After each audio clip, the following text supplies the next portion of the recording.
सुस्वागतम् स्वागतं गुरुदेव स्वागतं सुस्वागतं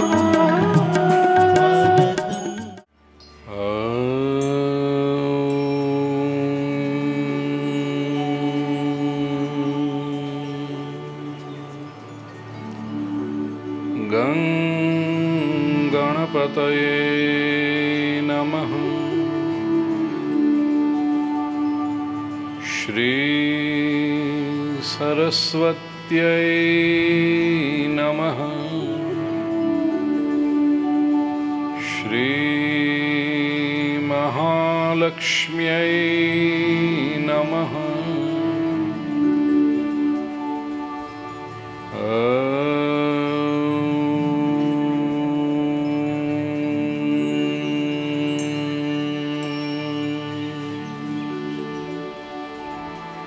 नमो भगवते वासुदेवाय।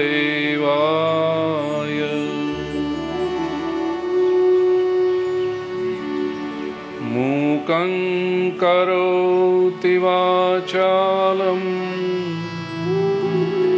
पंगुं लंघयते गिरिं यत्कृपातमहं वन्दे परमानन्दमाधवम्।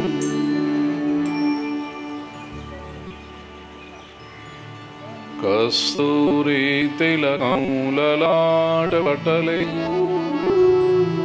वक्षस्थले कौस्तुभम् नासाग्रे वरमौक्तिकं करतले वेणुः ते कङ्कणम् सर्वाङ्गे हरिचन्दनं सुललितं कण्ठे च मुक्तावली गोपस्त्री परिवेष्टितो विजयते गोपालचूडामणि।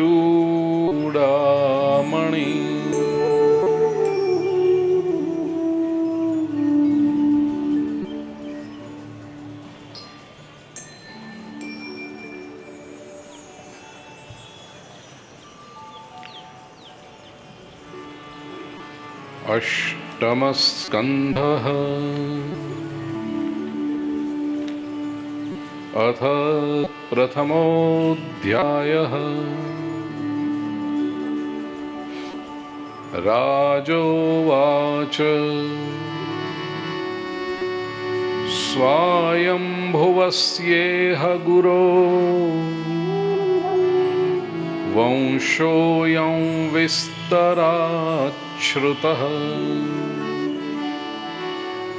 यत्र विश्वसृजां सर्गो मनूनन्यान् वदस्व नः।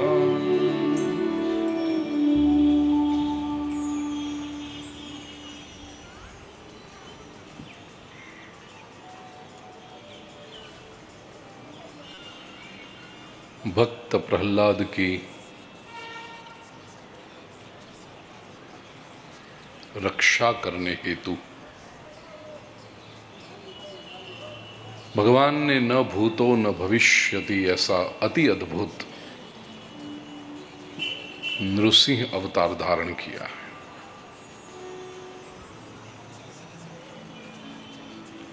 स्तंभ फाड़ प्रभु प्रगटे और भगवान ऋषि जब स्तंभ फाड़ के प्रकट हुए उस समय उन्होंने गुरु गुरु गुरु गुरु ऐसा नाद किया है। मानो यह संदेश दिया कि जो भी व्यक्ति अपने जीवन को धन्य बनाना चाहता है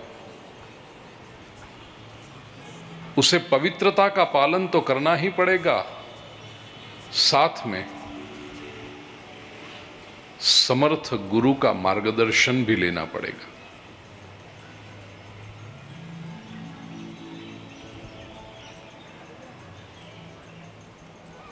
गुरु ये जीवन की आवश्यकता है। गुरु बिन ज्ञान नाही, गुरु बिन मुक्ति नाही।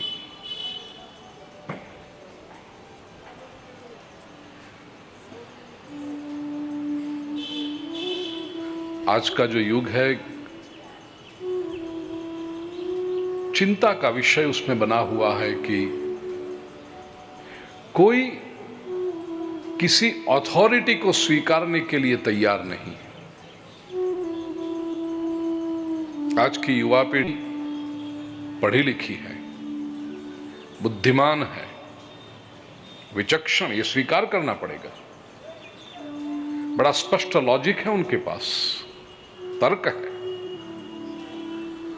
ये बहुत सारी अच्छी अच्छी बातें आई, लेकिन उसमें एक अयोग्य बात ये आ गई कि इन सारी बातों, अच्छी बातों की मिलावट के परिणाम स्वरूप उन्होंने अपनी बुद्धि पर इतना भरोसा रख दिया कि अन्य कोई अथॉरिटी का स्वीकार ही नहीं करते। आदर पात्र स्थानों की उद्ध्वस्तता ये आज के युग की ट्रेजेडी है। प्लेसेस ऑफ रिस्पेक्ट वो नहीं रहे। पहले माता, पिता, बड़े बुजुर्ग, शिक्षक, गुरुजन, उनका एक रिस्पेक्ट होता था। पिता के सामने हम कैसे बोल सकते हैं? घर में बड़े बाबूजी हो, माँ जी हो, उनका एक आदर होता था। परिवार के सभी लोग उनकी बात का स्वीकार करते थे। उनके सामने कभी दलीलें नहीं हुआ करती थी। स्कूल कॉलेज में जो टीचर प्रोफेसर हो, उनका एक सम्मान बना हुआ था। विद्वान, ब्राह्मण, गुरुजन, उनके प्रति आदर का भाव था। वे जो कहेंगे उसका पालन करना चाहिए। सूरज की साक्षी और ब्राह्मण की वाणी, उसके सामने कोई प्रश्न नहीं उठाता था। और अब 14, 15, 16, 17 वर्ष की उम्र क्या हो गई? हमारी युवा पीढ़ी, मम्मी आप चुप बैठो, पापा आपका जमाना गया,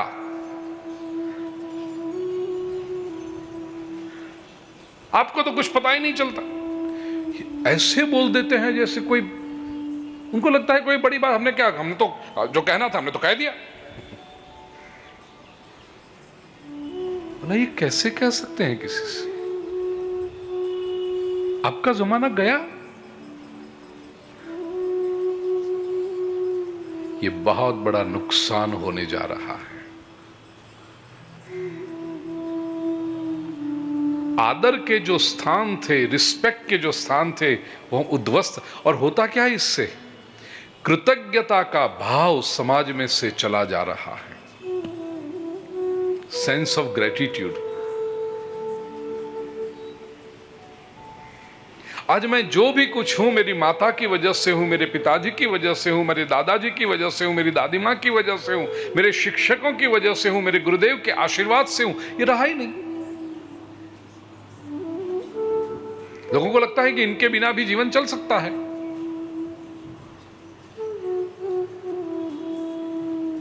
कहीं पर भी किसी मार्गदर्शन की आवश्यकता पड़ी तो गूगल गुरु है ना,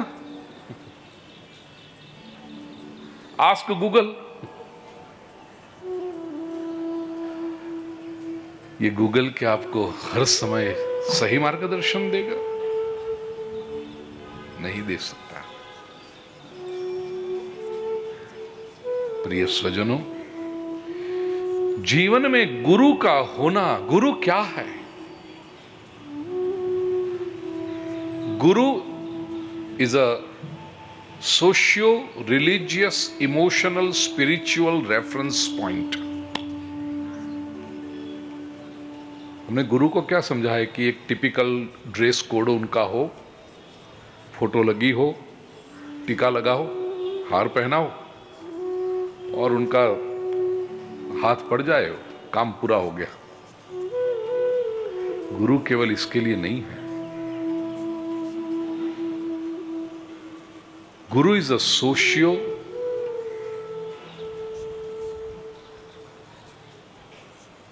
इमोशनल और स्पिरिचुअल रेफरेंस पॉइंट।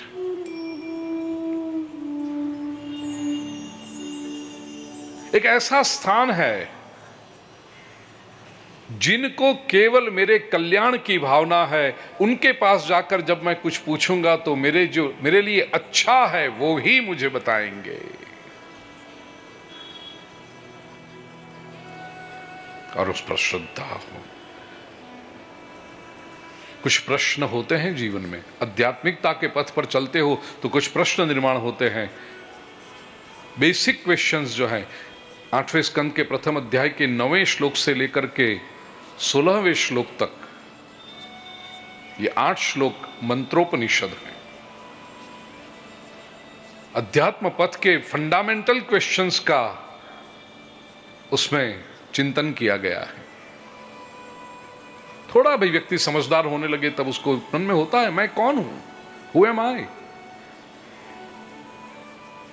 क्या मैं केवल शरीर हूं? तो ये शरीर तो बदलते रहता है। जन्म के समय 3.5 किलो का था, 75-80 किलो का हो गया और डॉक्टर कहते हैं अब इसको कम करो। क्या मैं केवल शरीर हूं? नहीं, मैं कौन हूं?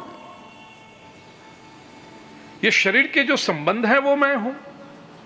किसी का पुत्र, किसी की पुत्री, किसी का पति, किसी की पत्नी, किसी का भाई, किसी की बहन, किसी का मालिक, किसी का सेवक, क्या यही मैं हूं? I am not just the body, I am not just the relation.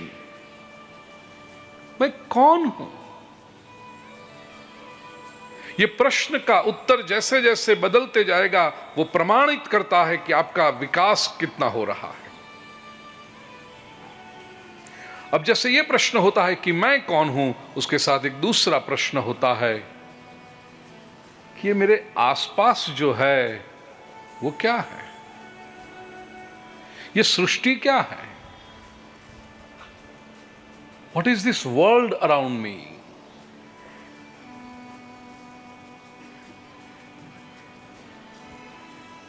दो बातें हुई, मैं कौन हूं, दूसरी ये संसार क्या है, और तीसरी एक बात फिर आती है कि मुझे इस संसार में भेजा किसने? थोड़ी सी समझदारी आने पर एक बात का तो पता चलता है कि मैं ये संसार में आया नहीं हूं, मैं भेजा गया। मैं अपनी चॉइस से नहीं आया।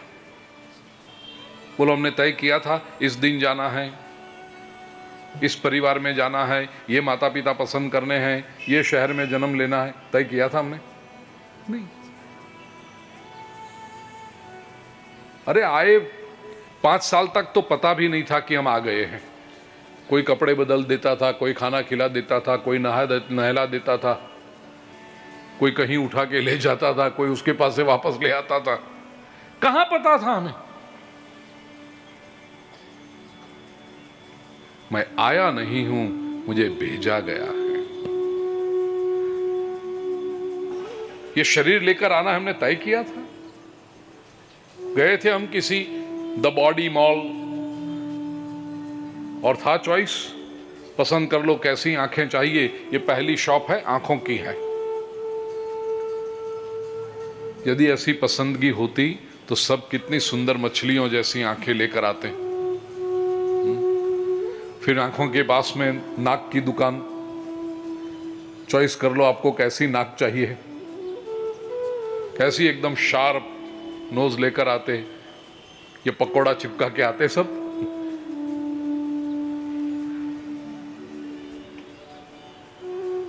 कोई चॉइस नहीं थी, कुछ नहीं था, बस आ गए। तो वो कौन है जिसने मुझे इस संसार में भेजा? वो कौन है जिसके इशारे पर मुझे ये संसार छोड़कर किसी भी क्षण जाना पड़ता है? वो कौन है जिसने मेरे इस संसार के साथ मेरा संबंध बनाया?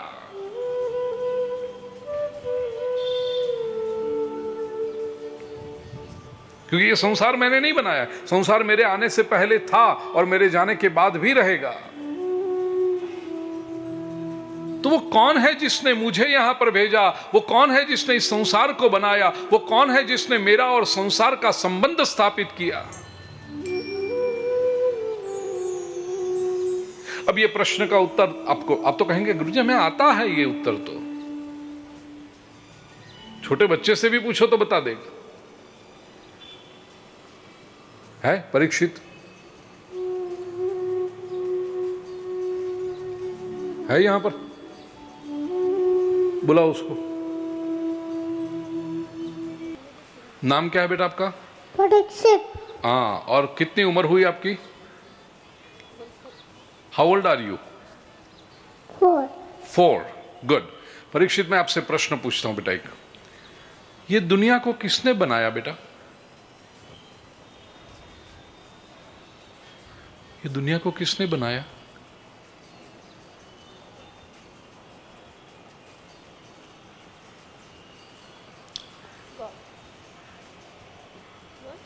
किसने बनाया बेटा? पता है उसको? हाँ, चॉकलेट मुझे तो उत्तर मिलेगा। चॉकलेट देंगे बेटा हम आपको। बताओ किसने बनाया ये दुनिया को किसने बनाया बेटा?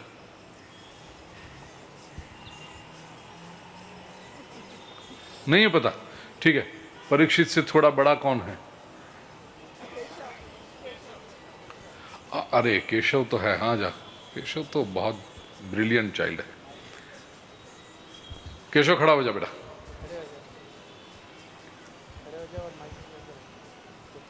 खड़े हो जाओ पहले। Keshav, and you are how old are you? 13 years। 13। बेटा बहुत सिंपल क्वेश्चन है, ये दुनिया किसने बनाई? भगवान ने। कितना सिंपल, बोलो भगवान ने। ठीक है, थैंक यू केशव। अब यहां पर सबसे बड़ा कौन है उम्र में? यहां नहीं देखना चाहिए, तो कहेंगे ही नहीं हम बड़े हुए। सबसे अधिक उम्र कौन? गोपाल चाचा। कितनी उम्र है उनकी? 90 से ऊपर कोई है? 90 से ऊपर वही है। गोपाल चाचा आप बड़े हो जाइए, खड़े हो जाइए जरा। वाह गोपाल काका, यही प्रश्न जो केशव से मैंने पूछा वही आपसे पूछता हूं। ये संसार किसने बनाया? ईश्वर ने बनाया। जरा ऊपर रखो। ईश्वर ने बनाया। ईश्वर ने बनाया। बहुत सुंदर, बस थैंक यू। 13 साल के केशव से लेकर 93 साल के गोपाल चाचा तक सबका उत्तर यही है, ये सृष्टि किसने बनाई? ईश्वर ने। बीच वालों का कोई अलग उत्तर है? हो भी नहीं सकता। तो ये तो बड़ी सामान्य सीधी बात हो गई कि ये सृष्टि ईश्वर ने बनाई। प्रश्न ये है कि ईश्वर क्या है? प्रश्न को ध्यान से समझना। ईश्वर कौन है यदि मैं पूछूं तो आप सब लोग उत्तर देने के लिए तत्पर हो जाएंगे और सबके पास से एक एक नाम निकलेगा। कोई कहेगा राम ईश्वर है, कोई कहेगा कृष्ण ईश्वर है, कोई कहेगा नारायण ईश्वर है, कोई कहेगा महादेव ईश्वर है, कोई कहेगा मां भगवती ईश्वर है, कोई सब लोग अलग अलग अलग नाम देंगे। ईश्वर कौन है ये मैं नहीं पूछ रहा, ईश्वर क्या है?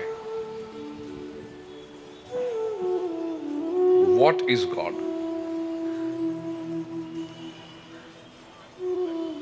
हाँ जी सोमेश्वर जी, आप तो मेरे बाद आपका ही नंबर है अभी, आपके पास सारे उत्तर हैं।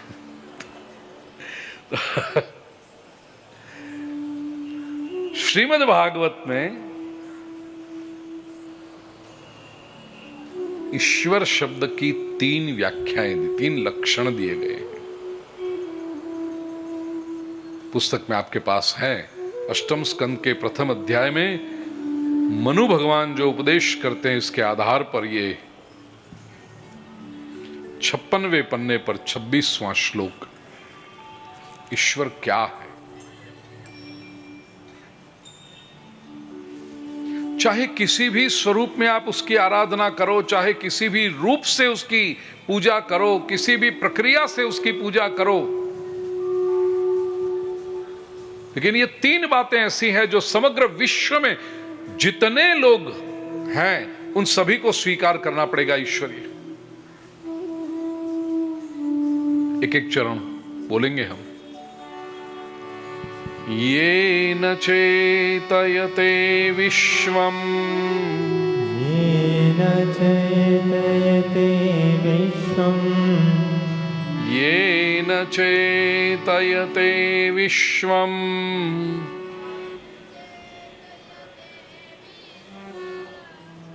एकादशी है ना आज आप सबको, हाँ? और मुझे कांता ने बताया कैसी एकादशी आप लोग करते हो। मैंने पूछा, बड़ी निर्दोष भाव से मैंने पूछा, मैंने कहा बहना मैं करता हूं ऐसी एकादशी सब लोग करते हैं? कांता ने कहा नहीं नहीं, बड़े मौज से करते हैं एकादशी।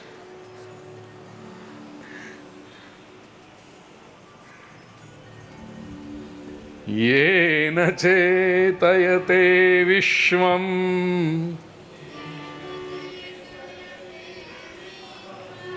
विश्वं चेतयते नयम्, विश्वं चेतयते नयम्, यो जागर्ति शयानेऽस्मिन्, यो जागर्ति शयानेऽस्मिन्, नायन्तं वेद वेदसः, नायन्तं वेद वेदसः। ये 3 लक्षण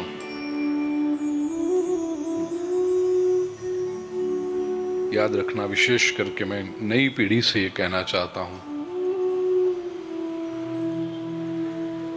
दुनिया में आप जाओगे, अलग अलग श्रद्धा के लोग मिलेंगे, आपसे चर्चा करेंगे, और चर्चा करते हुए कभी कभी वे आपकी श्रद्धा पर प्रहार भी करेंगे। ऐसे होते हैं आपके भगवान, या कभी कभी वो कहेंगे it's orthodox to be religious, नए जमाने में आ गए हो, भगवान में मान रहे हैं। क्या है भगवान? पहली बात बताई, ये न चेतयते विश्वम, विश्वं चेतयते नयम्।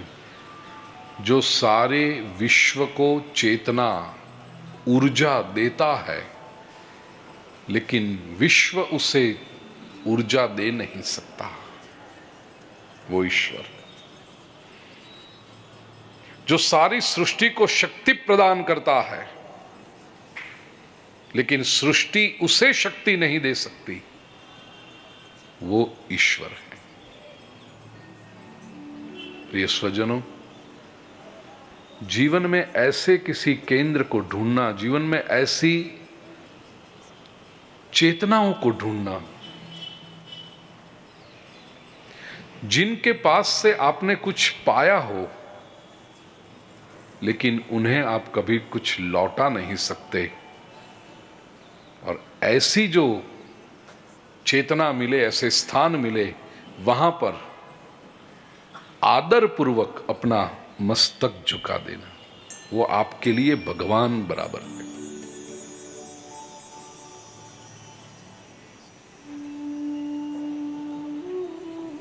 प्रामाणिकता से चिंतन करोगे तो ऐसे स्थान मिलेंगे।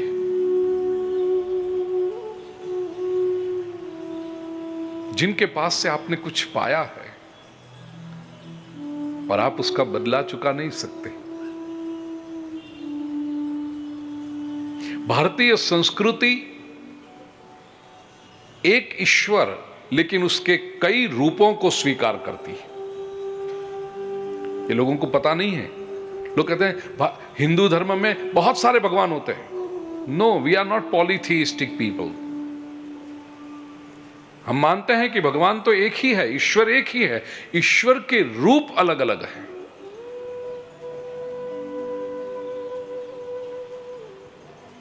वैदिक सनातन संस्कृति को छोड़ दोगे और बाकी विश्व में कहीं भी जाओगे, वहां पर समानता है, उनमें एक ही भगवान होता है।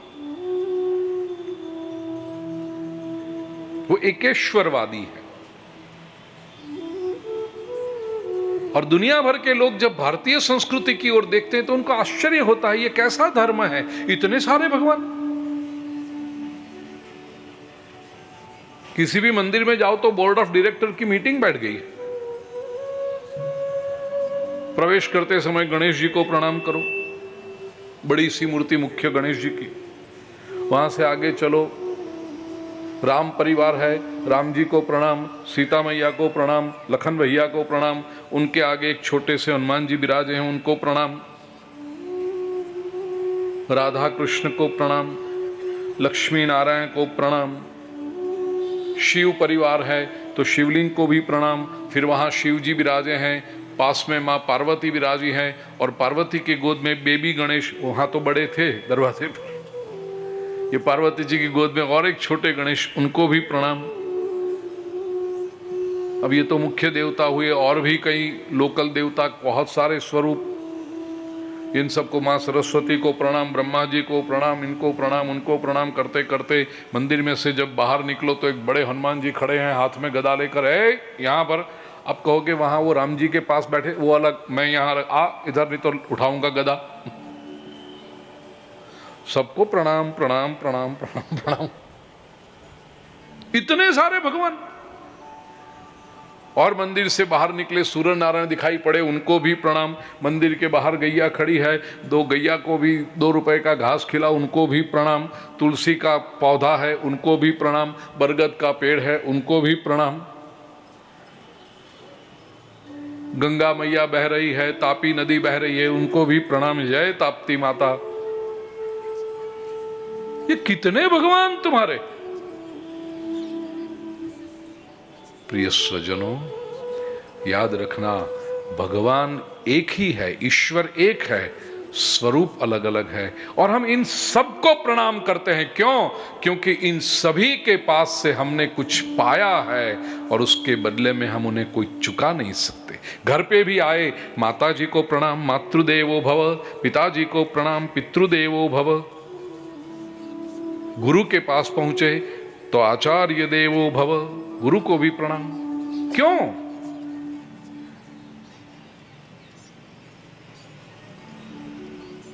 इन सभी के पास से कुछ पाया है और हम उनका बदला चुका नहीं सकते। सूर्य के पास से लाखों टन एनर्जी पाई है, बदले में हम सूर्य को क्या दे सकते हैं?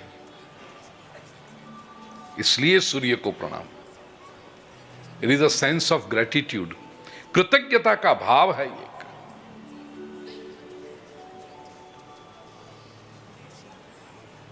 चंद्र के पास से शीतलता पाई है, इसलिए चंद्र को प्रणाम।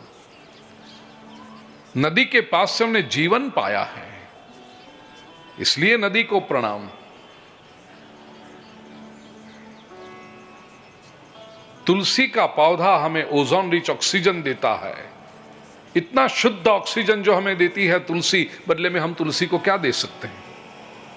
इसलिए हम तुलसी को प्रणाम करते हैं।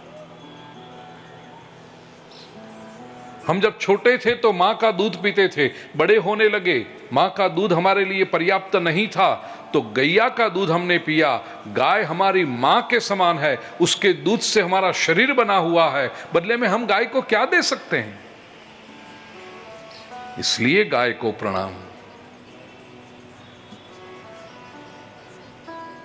हमारी माता पूरा जीवन दे देती है हमें,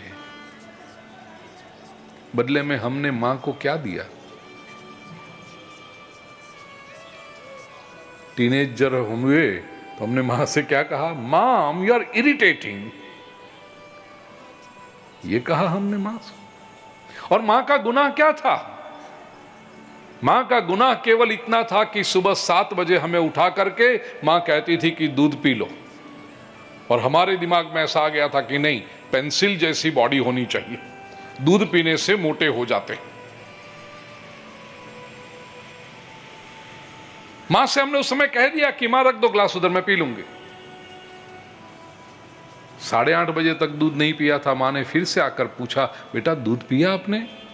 मूड नहीं है। ये मूड क्या होता है भाई? मूड नहीं है। 9:30 बजे आकर मां ने फिर पूछा, बेटा दूध पिया आपने? पी लूंगे ना मां। 11 बजे मां कहती है, बेटा अब तो भोजन करने का समय हुआ, अभी तक तूने दूध नहीं पिया है, दूध पी लो। मॉम यू आर इरिटेटिंग, मां तुम तो पीछे पड़ गई। पीछे पड़ गई मां? ये दिया हमने मां को। पिता हमारे लिए पूरा आयुष्य दे देता है अपना। इतने पुरुष यहां पर बैठे हैं, पिता की जिम्मेदारी अदा करते होंगे। एक प्रश्न मैं आपसे पूछना चाहता हूं। प्रत्येक पिता के मन में एक बात होती है, जो सुख जीवन में हमने नहीं पाया वो हम हमारी संतान को देना चाहते हैं। एम आई राइट? हर एक पिता के मन में यह होता है कि हम छोटे थे, पढ़ने की बहुत इच्छा थी, लेकिन परिवार का संजोग ऐसा था कि कामकाज में लग जाना पड़ा, पढ़ नहीं पाए। तो हम हमारी संतान के लिए पढ़ने की पूरी व्यवस्था कर देंगे। बेटा आप कोई चिंता ना करो कमाने की, 2 साल 5 साल तुम्हें और पढ़ना है, बैठा हूं मैं, तुम्हारी स्कूल कॉलेज की फी, प्रदेश में जाकर पढ़ना है तो वहां की खर्चा और सब कुछ मैं करूंगा, बेटा चिंता मत, पढ़ो तुम बस।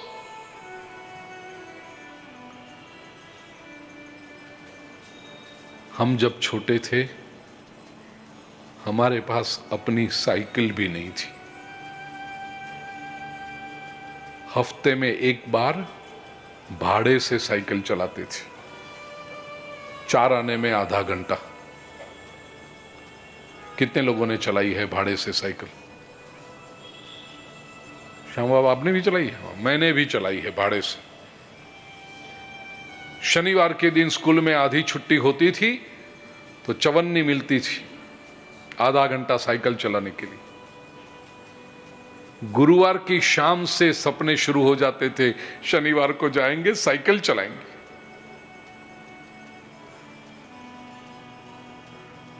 हमारे पास अपनी साइकिल भी नहीं थी जब छोटे थे, और हम ये इच्छा रखते हैं कि मेरा बेटा या मेरी बेटी 18 साल के हो जाए ना तो उनको मनपसंद गाड़ी दिलवा देंगे हम।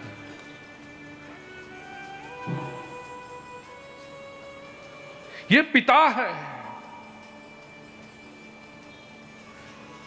45-50 साल तक पिता ने जो भी मेहनत करनी थी, जो भी अपने जीवन में मौज मजा करनी थी, सब कर लिया है। He has enjoyed his life, कमा भी लिया है उसने बहुत, लेकिन फिर भी 55-60 साल की उम्र में भी सुबह 6 बजे उठ जाता है, 8 साढ़े 8 बजे तैयार होकर के 9 बजे दुकान या ऑफिस पहुंच जाता है। 20 साल का बेटा सो रहा है घर पे, क्या पोता,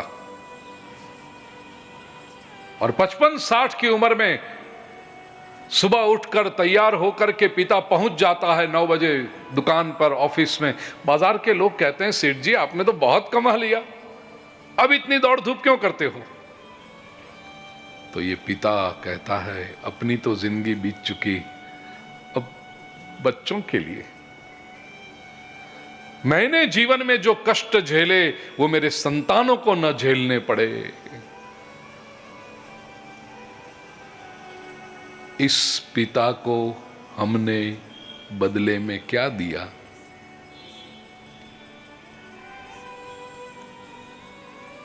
Dad your ideas are obsolete.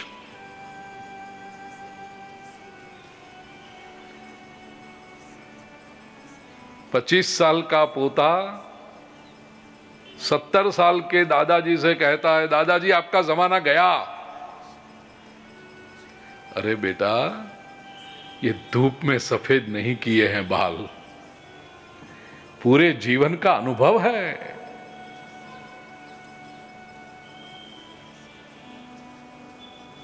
क्या दिया हमने इनको?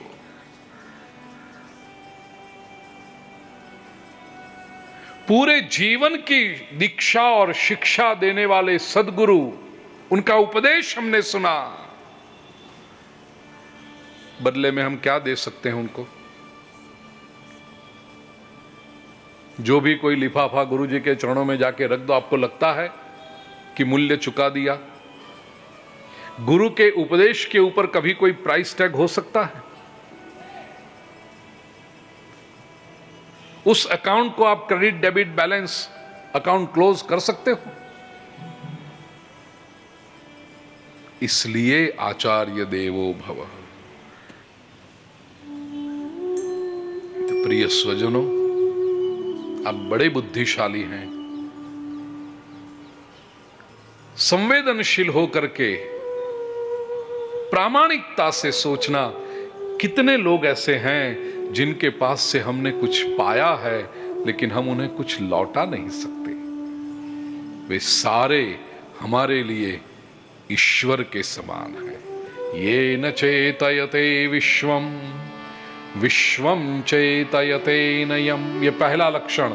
दूसरा लक्षण, यो जागर्ति शयानेस्मिन्, ये सारी सृष्टि जब सो जाती है तब भी जो जागते रहता है वो ईश्वर है। अब इसका लिटरल मीनिंग आप लोगे ना, शब्दशः अर्थ कि संसार जब सो जाए, जब जो जाग रहे हैं वो ईश्वर, तो नाइट शिफ्ट में काम करने वाले मजदूरों के मंदिर बनाने पड़ेंगे, क्योंकि दुनिया सो रही है और वो जाग रहे हैं।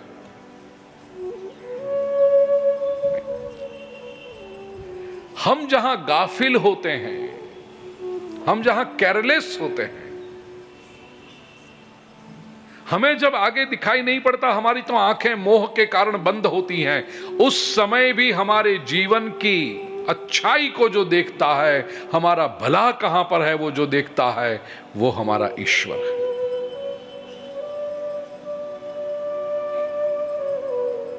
और तीसरी बात, नायंतम वेद वेद सह अयंतम न वेद सवेद। ये संसार उससे नहीं जानता, वो सबको जानता है।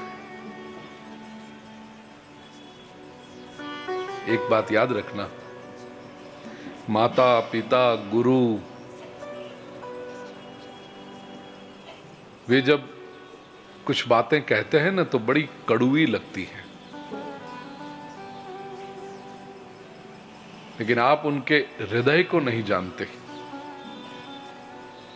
आप केवल बाहर के शब्दों को पकड़ते हो। पापा ने मुझे ऐसा कह दिया, लेकिन क्यों कहा वो तुम्हें पता है? वो तुम नहीं जानते। वो जानता है कि उसने वो क्यों कहा है,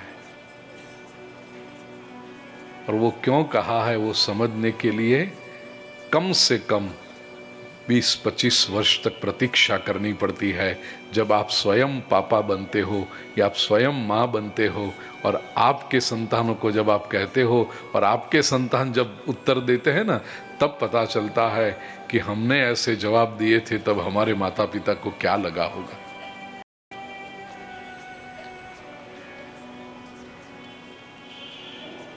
ये कहने के पीछे उनके अंतःकरण में क्या है, ये हम नहीं जानते। हम नहीं पहचान पाते उनकी भावनाओं को, लेकिन वो जानता है। हम ईश्वर को नहीं जानते, ईश्वर हम सभी को जानता है। 3 प्रश्न हमारे थे। मैं कौन हूं, जीव विषयक प्रश्न। दूसरा प्रश्न क्या था, ये संसार क्या है, जगत क्या है। और तीसरा प्रश्न, मुझे और संसार को बनाया किसने और संबंध जोड़ा किसने? जगदीश क्या है? जीव, जगत और जगदीश। तो परमात्मा क्या है? 3 लक्षण मिल गए। दूसरे श्लोक में भी लिखा है संसार क्या है, ये जगत क्या है। 27वां श्लोक 56वें पन्ने पर। आत्मावास्यमिदं विश्वम् आत्मावास्यमिदं विश्वम् यत्किञ्चित् जगत्यां जगत् यत्किञ्चित् जगत्यां जगत् तेन त्यक्तेन भुञ्जीथा तेन तत्तेन भुञ्जीथा मा गृधः कस्य स्विद्धनम्। मा गृधः कस्य सिद्धनम्। शुक्ल यजुर्वेद का अंतिम 40वां अध्याय है ईशावास्य उपनिषद।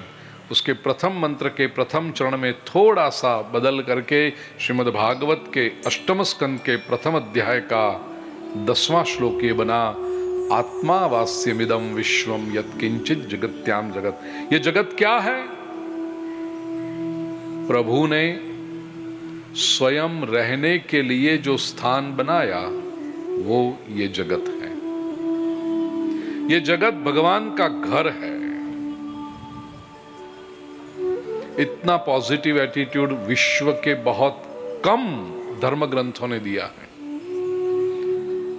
बाकी धर्म के नाम पर जीवन के प्रति नेगेटिविटी ही फैलाई गई है।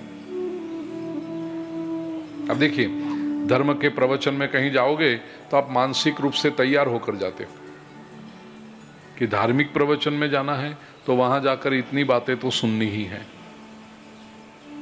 ये संसार असार है। हाँ महाराज जी, ये संसार में क्या रखा है? कुछ नहीं रखा। ये तो सब माया का खेल है। जी स्वामी जी, ये संसार छोड़ दो।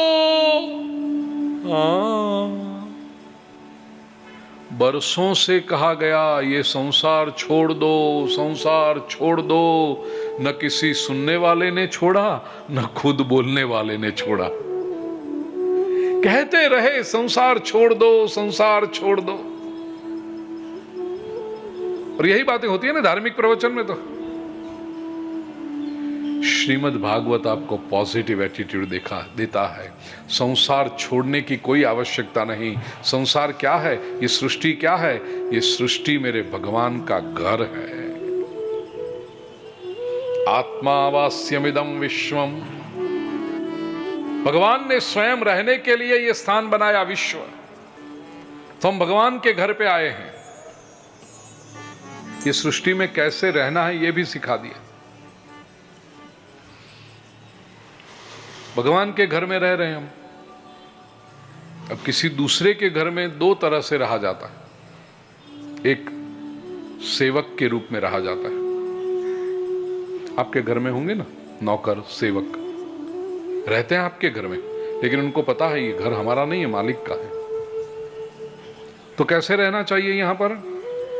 जैसे मालिक प्रसन्न रहे वैसे हमें रहना चाहिए। ये सृष्टि मेरे स्वामी, मेरे प्रभु का घर है और मैं उनका सेवक हूं। तो मुझे ये सृष्टि में कैसे रहना चाहिए? मेरा प्रभु जिससे प्रसन्न रहे ऐसे मुझे रहना चाहिए। ये भक्ति मार्ग है। वैष्णव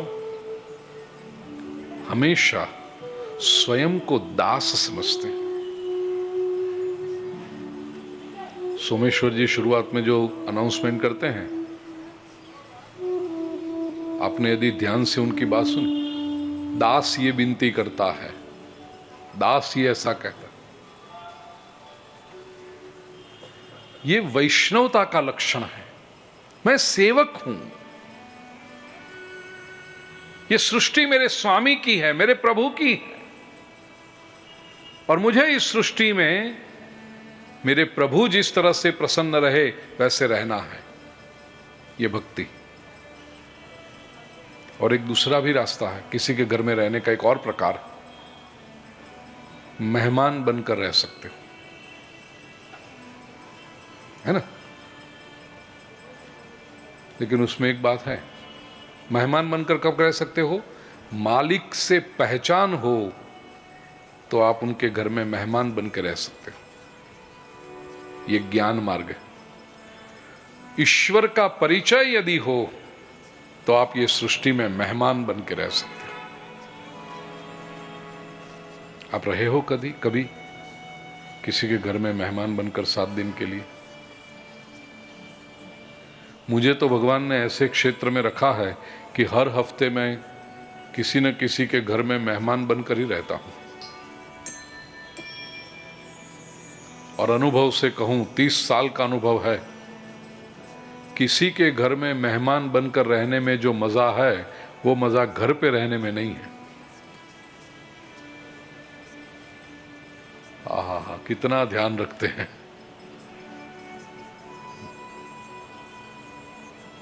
घर का अच्छा एक कमरा गुरुजी आपके लिए। उनको अलमारी में से कुछ निकालना भी होगा तो परमिशन पूछेंगे, गुरुजी जरा कपड़े निकालने हैं, और मैं कहूं नहीं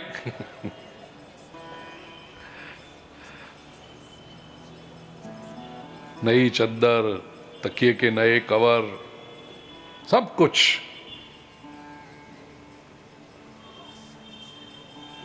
नया टॉवेल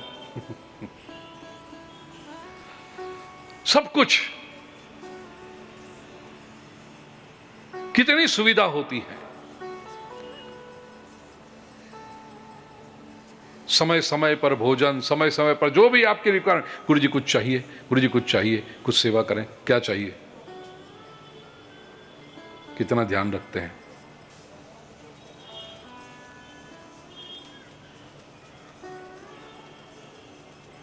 जिनके घर हम मेहमान हैं वो हमारा इतना ध्यान रखें, तब हमारे मन में विचार क्या आता है कि ये लोग कितने खानदान हैं, कितने संस्कारी हैं। ये जब हमारे यहाँ आएंगे ना तो हम भी इनका इतना ही ख्याल रखेंगे। ये विचार आता है कि नहीं आपके मन में? सृष्टि में आए हैं, भगवान हमारा मेजबान है, हम उसके मेहमान हैं, और भगवान से ज्यादा खानदान कौन मिलेगा? तो हमारे मन में भी ऐसा होना चाहिए जीवन जीते समय कि मेरा प्रभु मेरी कितनी सुविधाओं का ख्याल रख रहा है, मुझसे भी मेरे प्रभु के लिए जितना हो सकेगा मैं करूंगा। ये संस्कारिता है। और दूसरी बात, जब आप मेहमान बनकर जाते हैं तो आपके लिए अच्छी अच्छी चीजें रखी गई हैं, लेकिन वह आपके उपयोग के लिए है। ये अच्छा सा तकिया यहां पर रखा है 7 दिन के लिए। मैं इसका इस्तेमाल करूं, हाथ रखूं, ये करूं, और 5वें दिन मेरे मन में विचार आए कि ऐसा तकिया अपने घर पे तो नहीं है। 7वें दिन सोमवार को दोपहर 12:30 बजे कथा पूरी करके जब व्यासपीठ से उतरूं तो ये तकिया भी लेकर नीचे चलूं। कन्हैया भाई बिल्कुल सामने ही बैठे हैं। वो कहेंगे गुरुजी बाकी सब बातें हुई थी, ये तकिए की बात नहीं हुई थी।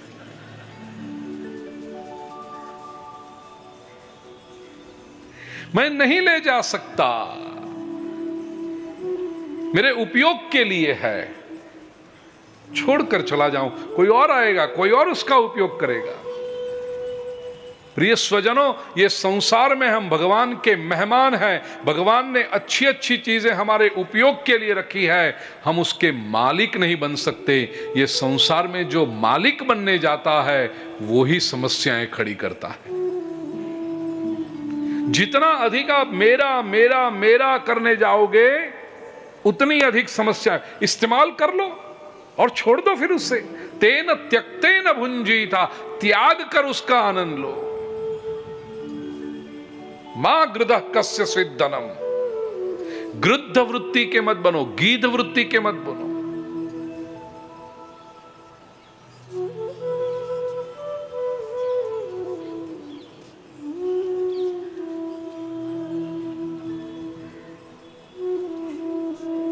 जितना छोड़ोगे उतना आनंद है, और जितनी अपेक्षाएं रखोगे उतना दुख है। चाहिए चाहिए चाहिए चाहिए चाहिए, लिस्ट जितना लंबा उतने आप दुखी। Even if you can afford it, तो भी आप दुखी। और जितना नहीं चाहिए, वो चाहिए वाली लिस्ट आपकी जितनी कम, उतना आपसे बढ़कर कोई सुखी हो नहीं सकता। सुख का आधार आपने अपने आसपास कितनी चीजें इकट्ठी करके रखी है उस पर नहीं है। सुख का आधार इस बात पर है कि आपको कितना नहीं चाहिए, उतने आप सुखी। तेन त्यक्तेन भुंजीथा मा गृदः कस्य स्विद्धनम।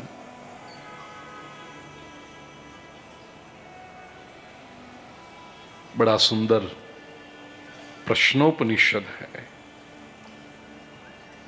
ईश्वर इस सृष्टि के पीछे शक्ति का स्रोत है। Is the inexhaustible source of energy. और जब भी किसी को आवश्यकता पड़ती है, केवल पुकार करे, शक्ति पहुंच जाती है। हाँ, लेकिन उसके लिए ट्यूनिंग होना चाहिए, शक्ति पहुंच जाती। इस बात को सिद्ध करने के लिए गजेंद्र मोक्ष की कथा बताई। उस प्रकरण पे जाऊं उसके पहले, कन्हैया भाई कल के वक्ता तय कर लिए? तय है? सिद्धार्थ और आकांक्षा। सिद्धार्थ तो मुझे पता है, आकांक्षा कौन है? ओके बैठ बेटा, लिख रही हो ना? ओके, सिद्धार्थ के लिए भी लिख रही हो ना?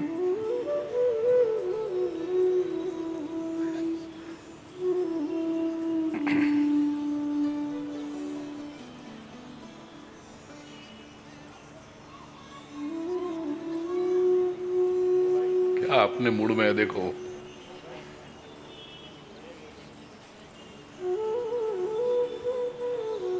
अब वहीं रहना। प्रेत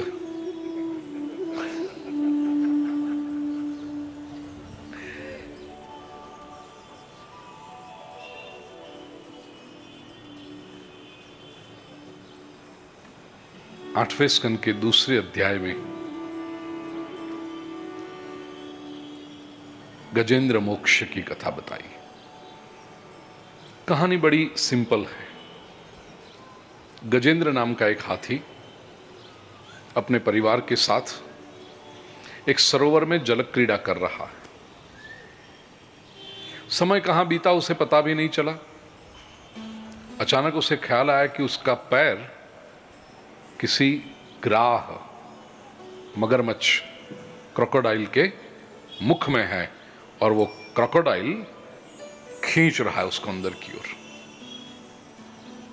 वेदना हुई। शुरुआत में परिवार के सारे लोग इकट्ठे हो गए, लेकिन उन्होंने देखा कि यहां तो हम कुछ नहीं कर सकते, तो पूरा परिवार किनारे पर जाके खड़ा रहा। गजेंद्र अकेला। वो बाहर निकलने का प्रयास करता है, ग्राह उसे भीतर की ओर खींच रहा है। गजग्राह चला। पानी में मगरमच्छ की शक्ति बढ़ते जाती है, हाथी की शक्ति कम होते जाती है। गजेंद्र ने सोचा मेरी अपनी शक्ति कम हो रही है, कोई मुझे बचाने आ भी नहीं सकता। परमात्मा का स्मरण हुआ, प्रभु को पुकारा है।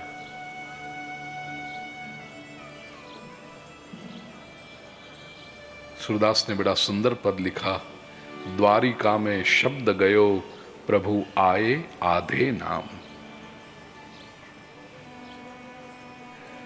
परमात्मा को पधारे हुए देखकर गजेंद्र को अत्यंत प्रसन्नता हुई। मेरी पुकार सुनकर प्रभु पधारे हैं।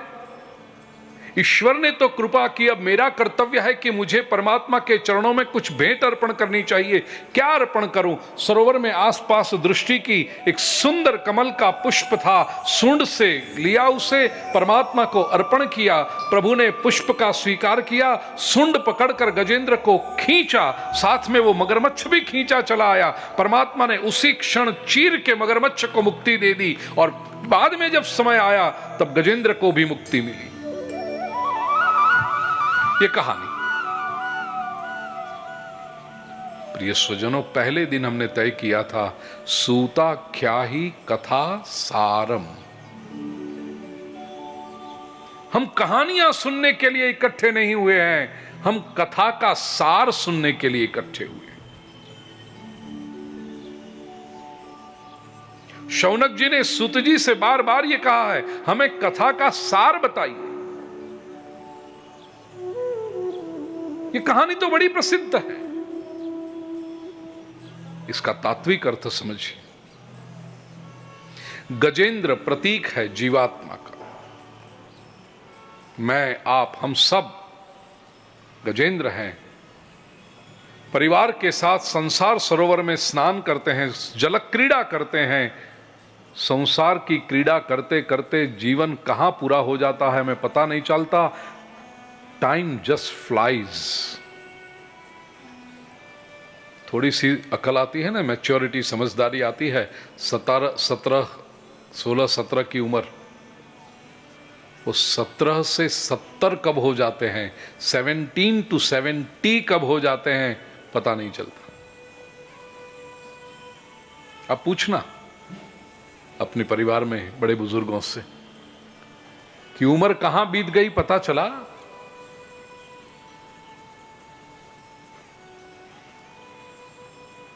मृत्यु रूपी ग्राह के मुख में पैर होता है। हमारे शास्त्रों में मगरमच्छ, सांप, बिच्छू, ये जो प्राणी हैं वह मृत्यु के प्रतीक माने गए हैं। दे सिंबलाइज डेथ।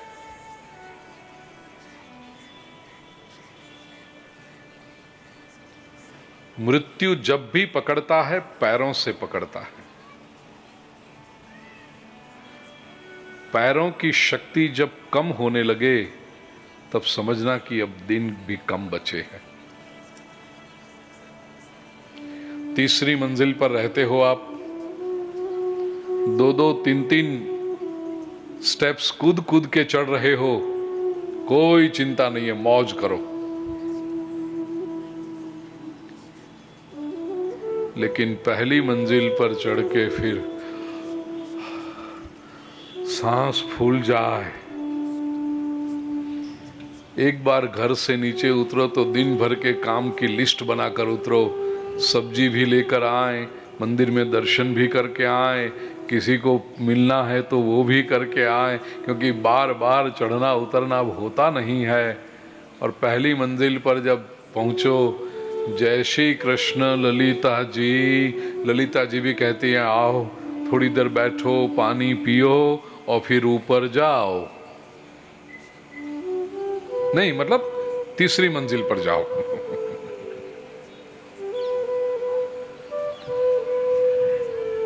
पैरों की ताकत जब कम होने लगे समझना अब दिन कम बच गए।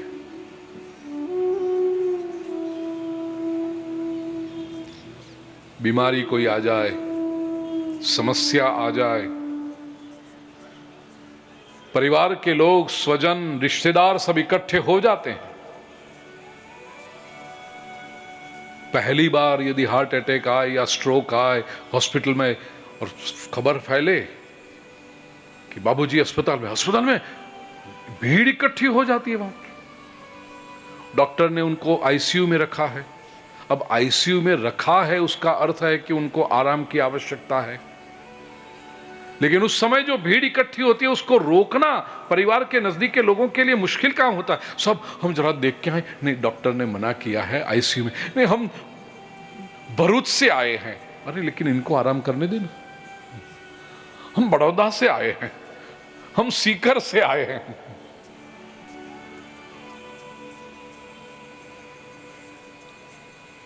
इनको आराम करने दो। कुछ भी ये सब है ना, ये सोशल टेररिस्ट है ये लोग, सामाजिक आतंकवादी। वो नहीं मानेंगे, आप कुछ कितना भी कहो कि उनको आईसीयू में है, उनको आराम नहीं मानेंगे। बस मैं केवल मुंह देख के आऊं और मेरा मुंह दिखा के आऊं। तेरे मुंह को देख के क्या करेंगे अभी इस समय ये? फिर भी वो कहीं से भी घुस जाएंगे अंदर और जाके वो देखेंगे। पेशेंट तो बेचारा आंखें बंद करके पड़ा, उसको तो पता भी नहीं है कौन आया है कौन गया क्या हुआ। और ये फिर क्या देखेंगे? पेशेंट के बेड के ऊपर जो मॉनिटर्स लगे हैं ना, वो देखते हैं ऐसे। ये तुझे क्या पता चलता है इसमें? उनको इतना पता चलता है कि ग्राफ जब तक ऐसे हो रहे हैं ना तब तक ठीक है, उसमें कुछ स्लो हो जाए, लाइन डायरेक्ट सी, तो कुछ गड़बड़ी का मामला है। वो ऐसे ही देखते हैं सब ग्राफ, हाँ चल रहा है, सब मशीन चल रही है। और बाहर आके कहते हैं ऐसे तो ठीक है, 2 दिन में आ जाएंगे बाहर, थैंक यू, तेरा ही ओपिनियन चाहिए था हमें। बाकी सब डॉक्टर तो हार गए।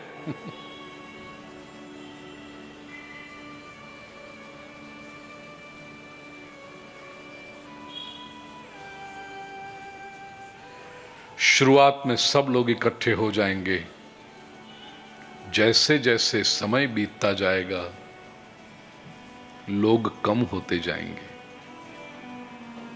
यदि बीमारी लंबी चली, यदि समस्या लंबी चली, आपको अकेले को उसको फेस करना पड़ेगा। और बात भी सही है, हम कितने लोगों में जाकर खड़े रहे, कितने समय तक खड़े रहे। सबको अपनी अपनी जिम्मेदारियां हैं, कोई हमेशा के लिए तो सामने बैठ नहीं सकता। जीव अकेला हो जाता है। प्रिय स्वजनों, बीमारी मनुष्य को नहीं तोड़ती, लेकिन बीमारी की वजह से जो अकेलापन आ जाता है वो व्यक्ति को भीतर से तोड़ देता है। मैं अपाहिज हो गया, मैं आई एम ए गो गेटर, जहां जरूरत पड़ी वहां जाके लेके आया, जो भी काम बताया मैं करके आया, जीवन में कभी पीछे नहीं हटा। और अब पानी भी चाहिए तो कोई है, पानी पीना है।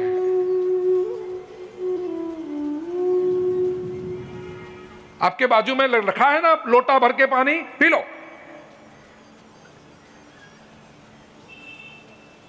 ये व्यक्ति को तोड़ देता है। बीमारी तो स्वीकार कर लेता है व्यक्ति कि अब उम्र हुई, 70-80 साल तक इस मशीन को चलाया, अब ये मशीन बिगड़ा।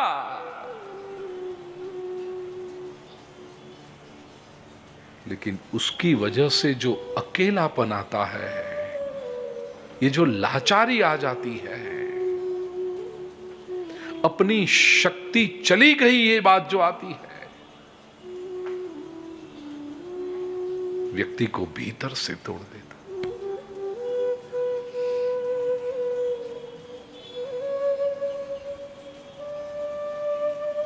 इसलिए कई माताएं आपने देखा होगा, उम्र जब हो जाए ना तो कहती हैं, हे प्रभु गुरुजी इतने आशीर्वाद दो, बस ये चलते फिरते ही जाएं, किसी की सेवा लेनी न पड़े। क्योंकि वो बड़ी डरावनी स्थिति होती, किसी की सेवा लेनी ना पड़े। हमने पूरे परिवार की सेवा की, लेकिन हम किसी की सेवा लेना नहीं चाहते। ऐसी अवस्था में व्यक्ति जब भीतर से टूट चुका है, कौन उसका? क्या करोगे उस समय? दो ही मार्ग बचते हैं, या तो हाय हाय करो, या तो हरी हरी करो। जीवन में जब समस्या आती है तो अधिकतर लोग हाय हाय करते रहते हैं, हाय हाय हमारा तो कैसा हो गया, हाय हाय हमने तो किसी का कुछ नहीं बिगाड़ा था, हाय हाय देखो ना नसीब में क्या लिखा था, हाय हाय हाय हाय हाय हाय हाय हाय। ये हाय हाय करने से दुख दूर नहीं होते बल्कि बढ़ते हैं। श्रीमद् भागवत शास्त्र कहता है कि ऐसे समय पर हरि हरि करो, परमात्मा का स्मरण करो। गजेंद्र को जब पता चला कि मेरी शक्ति कम पड़ गई, कोई चाहे तो भी मेरी मदद नहीं कर सकता, अब उसने परमात्मा को पुकारा है।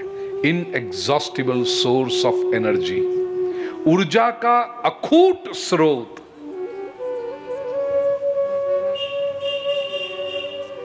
जिन शब्दों में गजेंद्र ने परमात्मा को पुकारा वे शब्द मंत्र बन गए, अनुष्ठान बन गया। पुस्तक में आपके पास है 56वें पन्ने पर 28वां और 29वां श्लोक। श्रीमद् भागवत के 8वें स्कंद के 3रे अध्याय में 2 श्लोक से लेकर के 29वें श्लोक तक कुल 28 श्लोकों में गजेंद्र ने स्तुति की है। उस स्तुति के पहले 2 श्लोक हमने यहां पर लिए हैं। अनुष्ठान के रूप में कहूं प्रिय स्वजनों, जीवन में कोई भी समस्या आए, शारीरिक समस्या, कोई बीमारी ऐसी लंबी चले, रिपोर्ट पे रिपोर्ट पे रिपोर्ट पे रिपोर्ट निकलते रहे लेकिन डॉक्टरों को पता ही ना चले कि क्या हो रहा है। आर्थिक समस्या आ जाए, फाइनेंशियल प्रॉब्लम, सामाजिक समस्या कोई आ जाए, पारिवारिक समस्या आ जाए, कानूनी समस्या में आप फंस जाओ, किसी भी प्रकार की समस्या हो, पुरुषार्थ तो करना पड़ेगा, लेकिन हमारे पुरुषार्थ के साथ परमात्मा की कृपा भी आ जाए और हमारे कार्य सिद्ध हो जाएं, इसलिए इस मंत्र का जप करना, इसका अनुष्ठान करना। आपने सोचा भी नहीं होगा ऐसे स्थान पे, ऐसे किसी विलक्षण रूप में आकर के प्रभु मदद करेगा, हाथ पकड़ के आपको समस्या में से बाहर ले लेगा।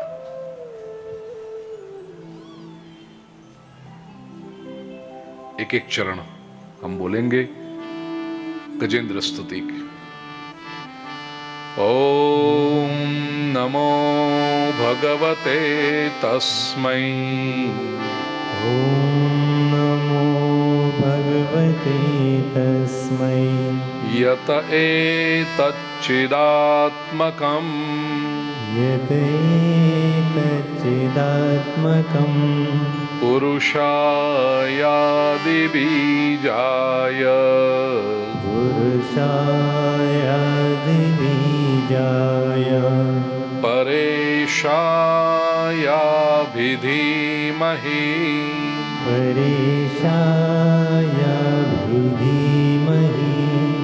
यस्मिन्निदं यतश्चेदम् यस्मिन्निदं यदश्चेदं येनेदं य इदं स्वयं येनेदं य इदं स्वयं योऽस्मात् परस्माच्च परः योऽस्मात् परस्माच्च परः तं प्रपद्ये स्वयंभुवम् तं प्रपद्ये स्वयंभुवम्।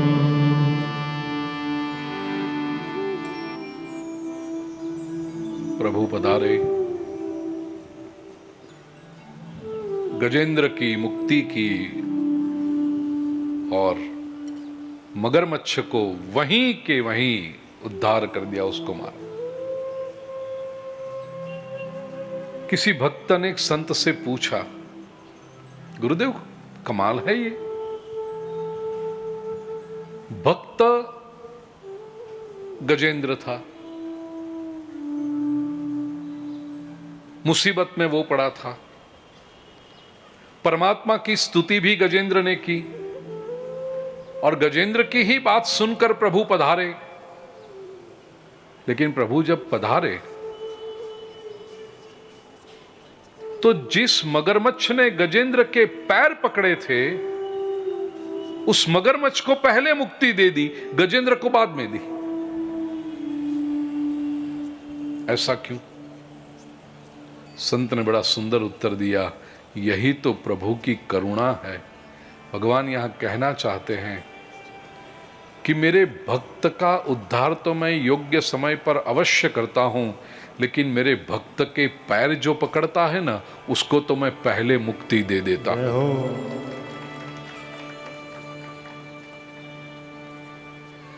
इसलिए एक संत कवि ने बड़ा सुंदर कहा है, ऐरे पापी पाप कर। ध्यान से सुनिएगा इसको। ऐरे पापी पाप कर, पाप करे गति होए।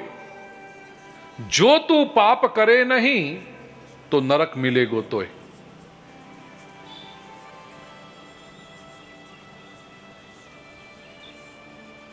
सही कह रहा हूं मैं? बात सही हो रही है। ऐरे पापी पाप कर। संत कभी ये कहेगा पाप कर, पाप करे गति होए। और आगे चलकर तो ये भी कहा, जो तू पाप करे नहीं तो नरक मिलेगो तो। हाँ, इसमें विलक्षणता यह है, शब्द का खेल है थोड़ा। ऐरे पापी पाप कर, यहां दो शब्द हुए, पाप कर। लेकिन शब्द को जरा तोड़ो, ऐरे पापी पा पकर। पा पकरे गति होए। जो तू पा पकरे नहीं तो नरक मिलेगो तो। संसार में चाहे कितने भी पाप किए होंगे, भूल किए होंगे, किसी न किसी संत, महापुरुष, विद्वान, तेजस्वी, ज्ञानी, भगवान के भक्त के चरण पकड़ लो। पा पकड़े गति होए। चरण एक बार आपने पकड़ लिए, आश्रित हो गए, शरणागत हो गए, गति अवश्य मिलेगी। जो तू पा पकड़े नहीं, जब तक आपने किसी के चरण नहीं पकड़े तो नरक मिलेगा। भक्ति मार्ग का ये सूत्र है प्रिय स्वजनों, शरणागत हो जाओ। भगवत गीता के 9वें अध्याय में भगवान श्री कृष्ण कहते हैं, अपि चेत सुदुराचारो भजते माम अनन्य भाग साधुरेव समन्तव्य सम्यक व्यवसितो हि सः। क्षिप्रम भवति धर्मात्मा शश्वत शांतिम निगच्छति कौन्तेय प्रतिजानीहि न मे भक्तः प्रणश्यति। भगवत गीता में श्री कृष्ण कहते हैं, अपि चेत सुदुराचारो। अपि चेत, चेत का अर्थ है इफ, इवन इफ। सुदुराचारो, केवल दुराचारी नहीं, सुदुराचारी। दुराचारी में भी दुराचारी, अधम से अधम दुराचारी व्यक्ति यदि कोई हो, अपि चेत सुदुराचारो भजते माम अनन्य भाग। अनन्य भाव से यदि वो मेरी भक्ति करे, साधुरेव समन्तव्य। भगवान श्री कृष्ण कहते हैं उसे साधु ही समझो। क्यों? सम्यक व्यवसितो ही सह। अब तो उसने सही निर्णय कर लिया, at least now he has made a right resolution. प्रिय स्वजनों, दुनिया आपकी भूलों को ढूंढती है। कहीं कोई गलती करते हो आप तो पकड़े वहां पर आपको, और फिर उसका फायदा उठाएं। ये दुनिया है। और भगवान क्या है? भगवान कहते हैं यदि दोष भी तूने कर लिए, एक बार मेरी शरण में आ जा। साधुरेव समन्तव्य, उसे साधु ही समझो। क्षिप्रम भवति धर्मात्मा, क्षिप्रम का अर्थ है तुरंत, इंस्टेंटली वो धर्मात्मा बन जाता है। शाश्वत शांति निगच्छति, शाश्वत शांति को प्राप्त करता है। और कितना बड़ा वचन दे दिया भगवान श्री कृष्ण ने। अर्जुन से कहा कौन्तेय प्रतिजानीहि न मे भक्त प्रणश्यति। अर्जुन, तुझमें है इतनी हिम्मत इकट्ठी करके गर्जना कर, भगवान कृष्ण का भक्त कभी पतित नहीं होता। यहां पर भाष्यकारों ने बड़ी सुंदर बात की।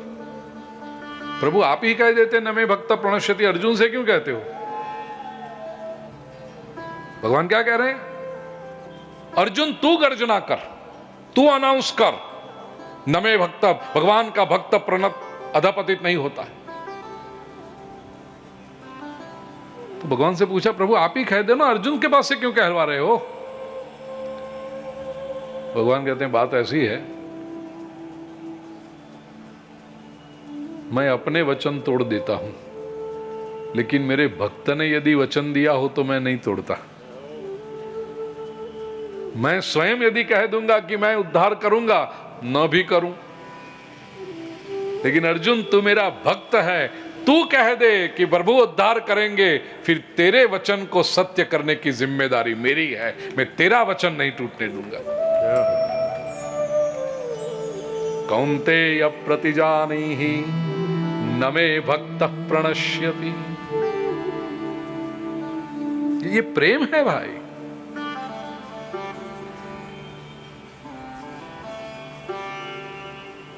दुकान हो ना, पिता दुकान चलाता है,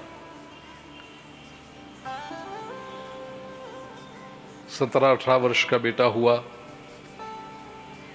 12वीं की एग्जाम दे दी, लंबा वैकेशन है और वैकेशन में वो इधर उधर घूम रहा है। तो पिता को चिंता होती है कि 18 साल की उम्र है, ये घुमक्कड़ बन जाएगा, जिंदगी बिगड़ जाएगी, उसको अभी से सही रास्ते पे लगा दो।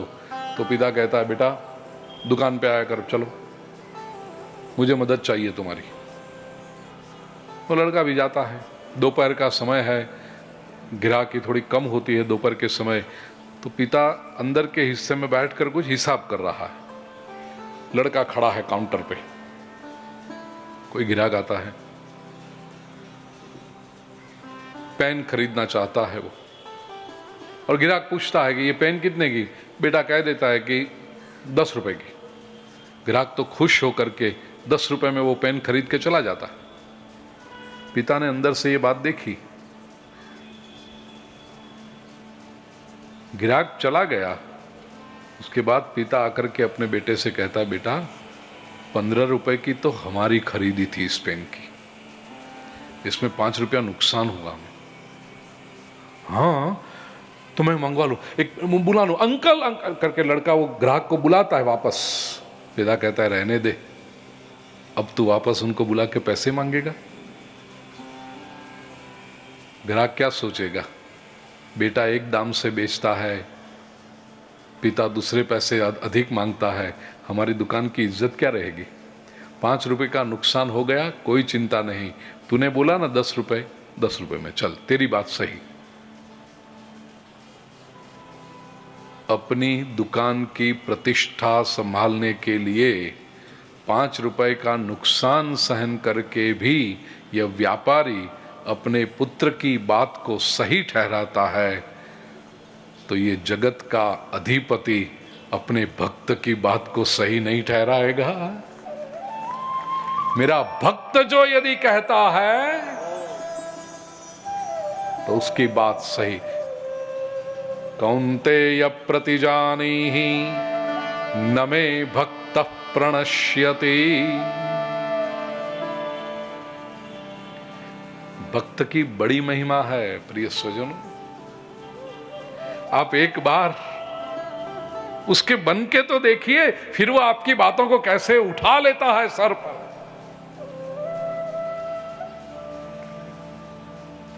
एक बार उसके होकर देखिए।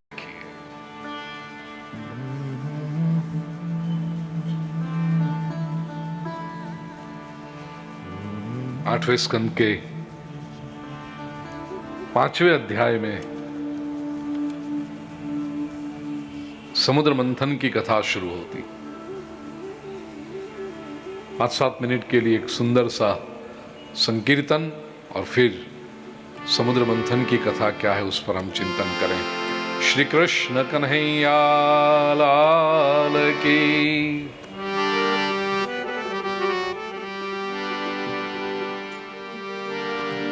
श्याम तेरी बंसुरी बजने लगी, श्याम तेरी बंसुरी बजने लगी, सारी सारी रात में तो जगने लगी। श्याम तेरी बंसुरी बजने लगी, श्याम तेरी बंसुरी बजने लगी, सारी सारी रात में तो जगने लगी, सारी सारी रात में तो जगने लगी।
की मैं तो दीवानी हो गई, तेरे प्रेम की मैं तो दीवानी हो गई।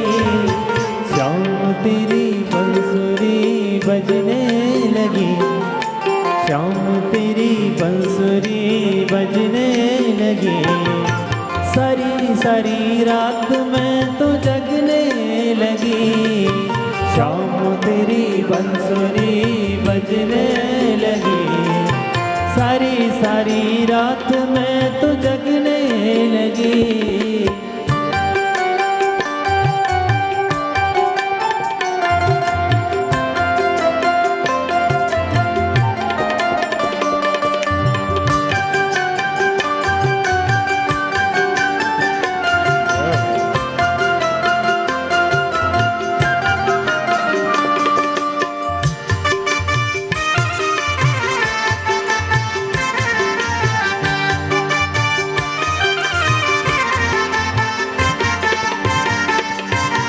यमुना किनारे मेरा श्याम आ गया, यमुना किनारे मेरा श्याम आ गया, यमुना किनारे मेरा श्याम आ गया, यमुना किनारे मेरा श्याम आ गया, श्याम आ गया मेरा घन श्याम आ गया, श्याम आ गया मेरा घन श्याम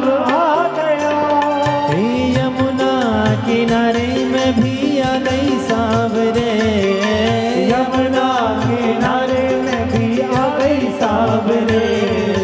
श्याम तेरी बंसुरी बजने लगी, श्याम तेरी बंसुरी बजने लगी, सारी सारी रात में तो जगने लगी। श्याम तेरी बंसुरी बजने लगी, सारी सारी रात में तो जगने लगी।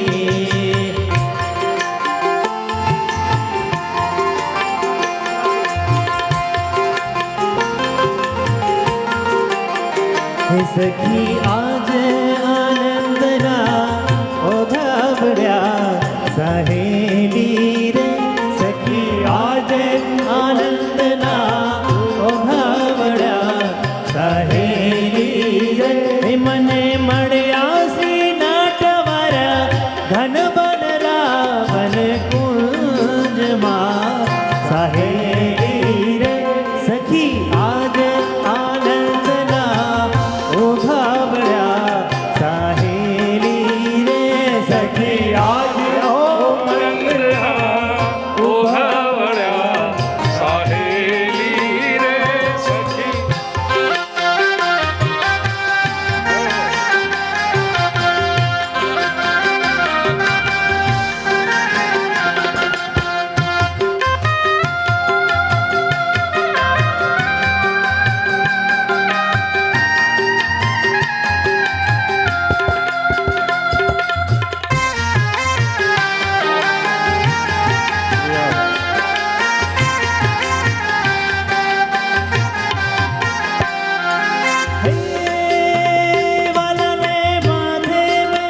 साहेली रे वलना कुंडल ना जब धन बन रावण कुंज मां साहेली रे सखी આજે આનંદના ઓઘવળ્યા સાહેલી રે सखी आज आनंद ना ओघवळ्या साहेली रे हे मने मण्या श्री नटवर धन बन रावण कुंज मां साहेली रे सखी આજે આનંદના ઓઘવળ્યા સાહેલી રે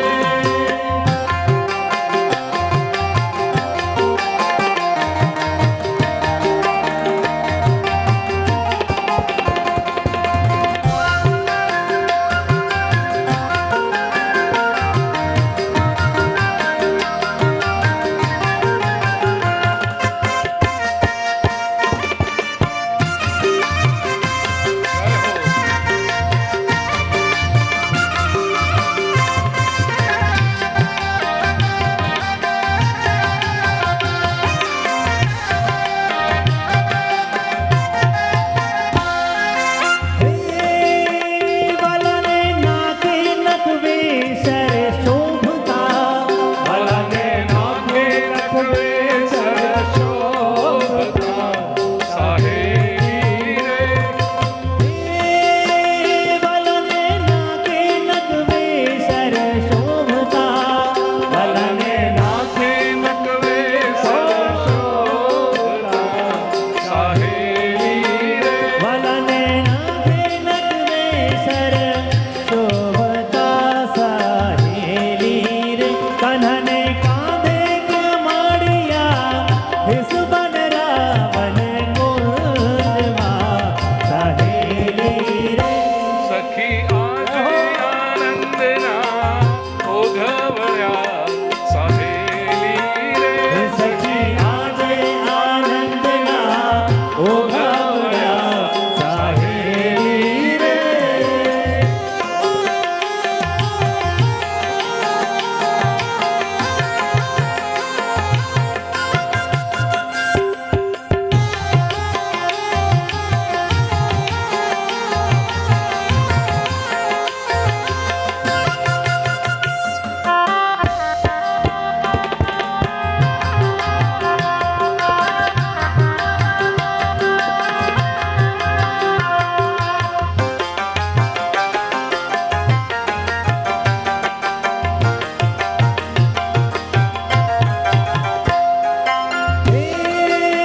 वलने बाएं बाजू बंद वीर क्या वलने બાહે બાજુ બંધ બેર ખા સાહેલી રે हे वलने बाएं बाजू बंद वीर क्या वलने બાહે બાજુ બંધ બેર ખા સાહેલી રે कन्हने दसे आंगणिये विठ बन रावण कुंज मां साहेली रे સખી આજે આનંદના ઓઘવળ્યા સાહેલી રે हे सखी आज आनंद ना ओघवळ्या साहेली रे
सके